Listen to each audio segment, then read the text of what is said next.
Greetings and welcome to another edition of Prescott Talks with your host, David McNabb. Today we have a very special guest with us. It is Tim Carter, who is the Yavapai County Superintendent of Schools. And Tim, thank you for being here, spending some time with us at Prescott E-News to tell us a little bit about the county school system and yourself. Now, you just let's start off by giving a little background about yourself. You've been in education your entire life. So just give us a quick rundown of that. I have been in education my entire life.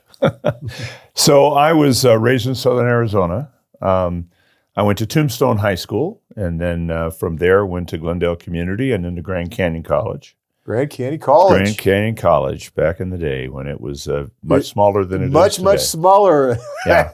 Old Baptist College on the 35th and Camelback, was it? That's correct. Yeah. And now you go down there, it's mile square. It's huge now. Yeah.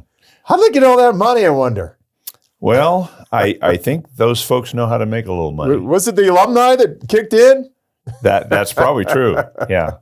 So from Grand Canyon, I went to NAU and got a couple of master's degrees up there.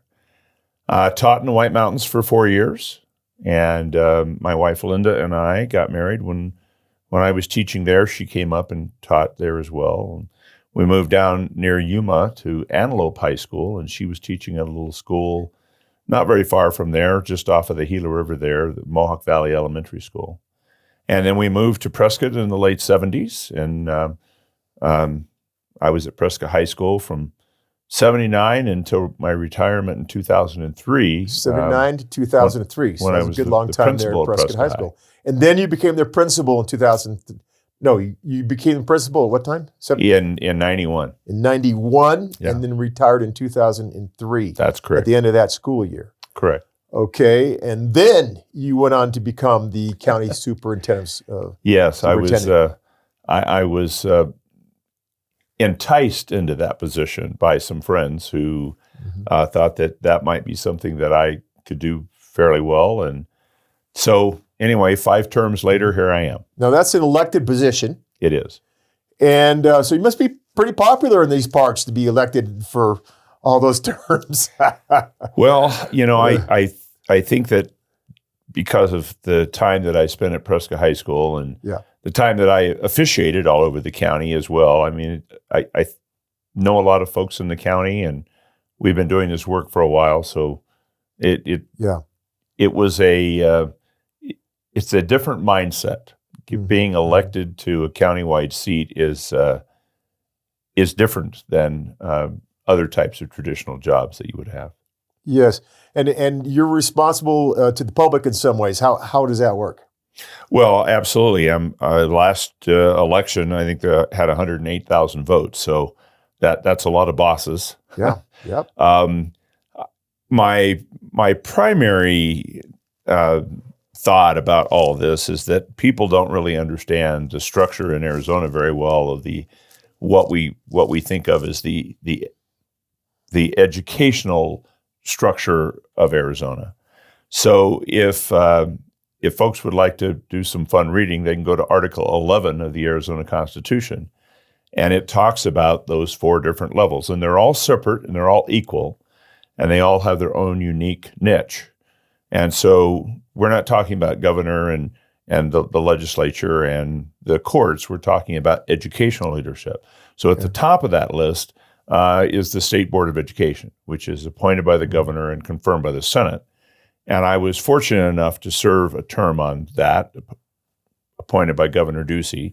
And then I was also privileged to be elected as the president of that board. And that's the policy-making board. So when the state legislature creates a law, it is up to the state board to actually implement that law, to create the rules and responsibilities around that. And that is a unique niche. No other entity in Arizona has that authority.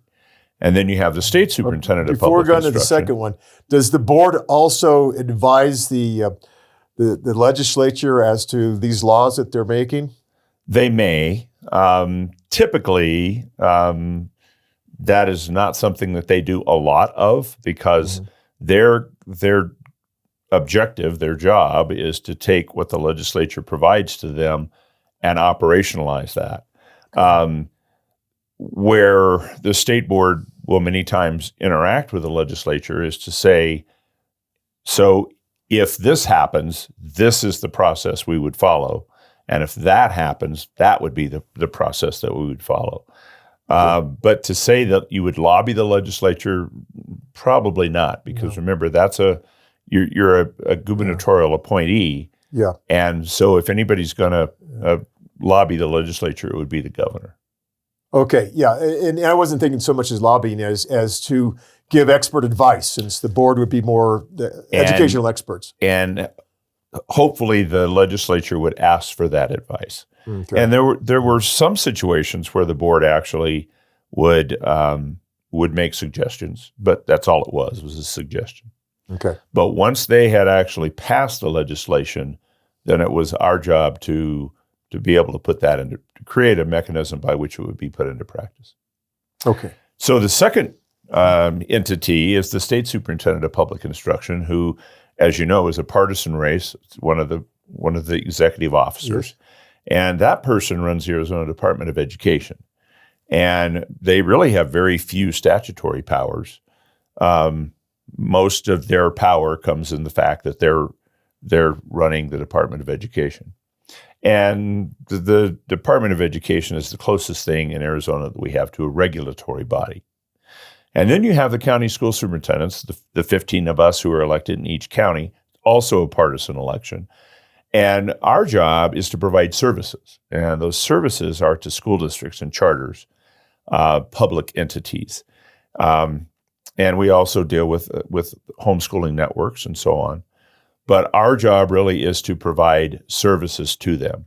So we would do things like serve as their fiscal agent. We don't make their budget decisions, but we act as the bank. So all of their dollars actually come through our office, and we account for them and make sure that they're doing things according to the statute. Okay, so the state sends the money for education to the county supervisor's office. Not to the supervisors. They actually send it to the county treasurer's office. Okay. And the accounting is done through our office. Okay. Yeah. And does the superintendent distribute that to the schools in the county? Well, we supervise that. The distribution is basically done based on statute.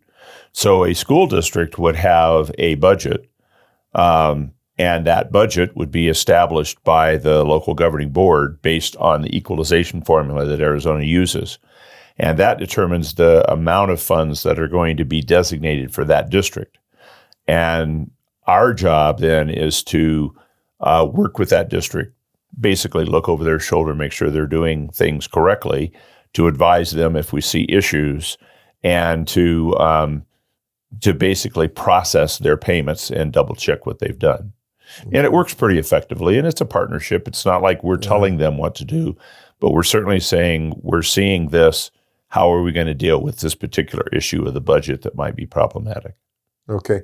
And when you see something that is a problem, do you step in at that point? Well, what we do is we share that information with the district and with their board. Realize that the school district governing boards are coming up in this list here in a moment, but they're separate from us. We're not their boss. We don't get to tell them what to do. Okay. But the interesting thing about that is they are a separate, distinct political subdivision of the state of Arizona. They have their own elected board. They have their own geographical area. And so they're separate, distinct entities, and we obviously work with them, but their board and the voters are the ones who actually direct what they do. Okay. And so is that all four of them? Did you cover up everything? I think we've covered the state board, the state superintendent, the county superintendents, and then the local governing board. And then the local governing board. Okay.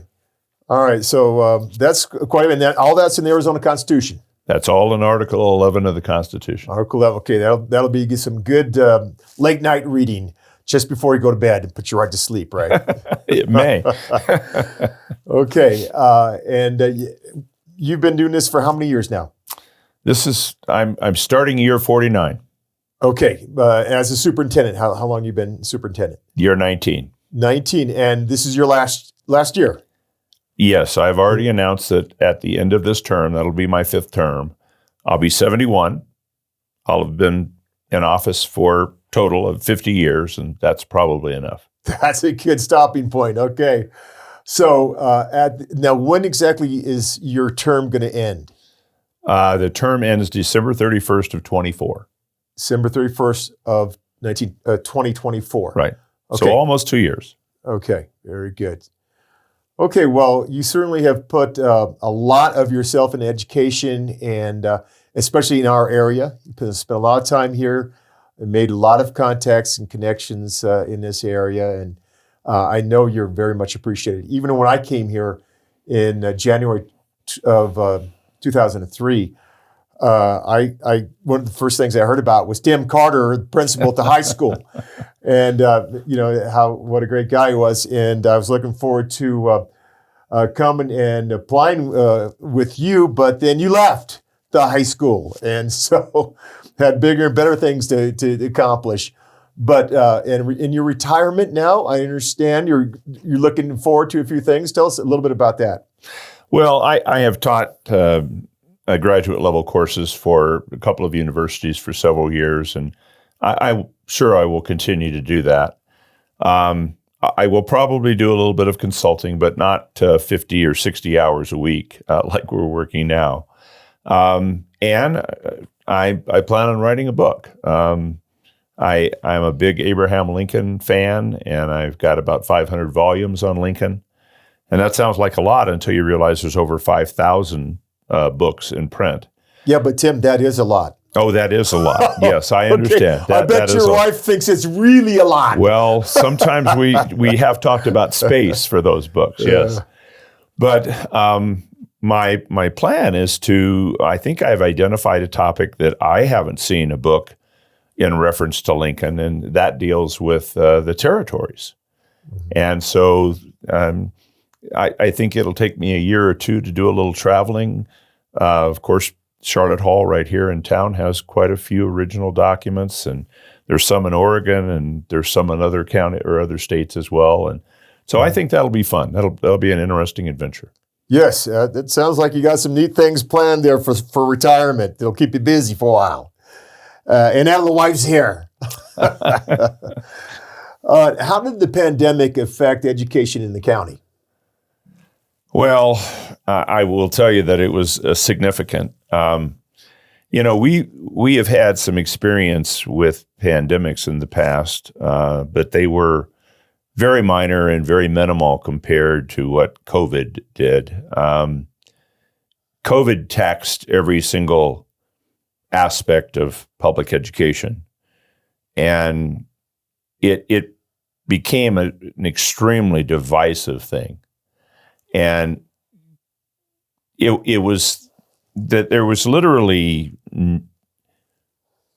at some point almost no agreement on things like mask and whether you should have kids in school or whether they should be out of school.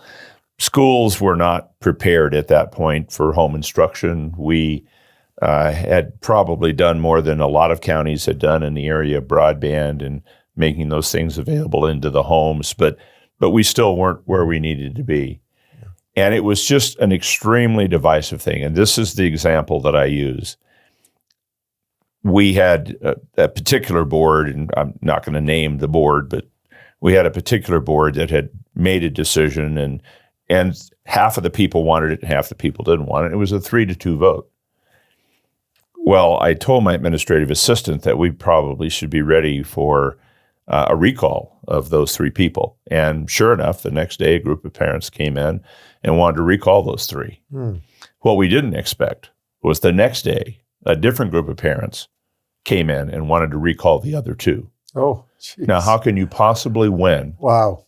When your communities are divided like that? That much. And that's just a perfect example of how devastating that was. Yes.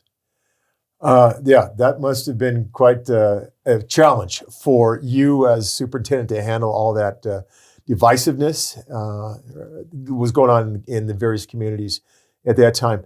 One thing I don't think we mentioned yet was that how many schools are in the county that you are supervising? We have 25 school districts. We have 24 charter schools, and that composes 101 campuses. 101 campuses. There's 25 districts and 24 charter schools. Correct. Okay, 101 campuses. About 25,000 students. Okay, that sounds like a lot to keep track of and to oversee. But I know you're doing a good job. I've heard nothing but good things about you, and I want to thank you for doing that for our county and our education in the county of Yavapai. Folks, we're going to close up this first segment with Tim Carter, the county superintendent of schools, but we're going to have a second segment and come back for that because that's going to cover the tough questions that Tim's going to answer.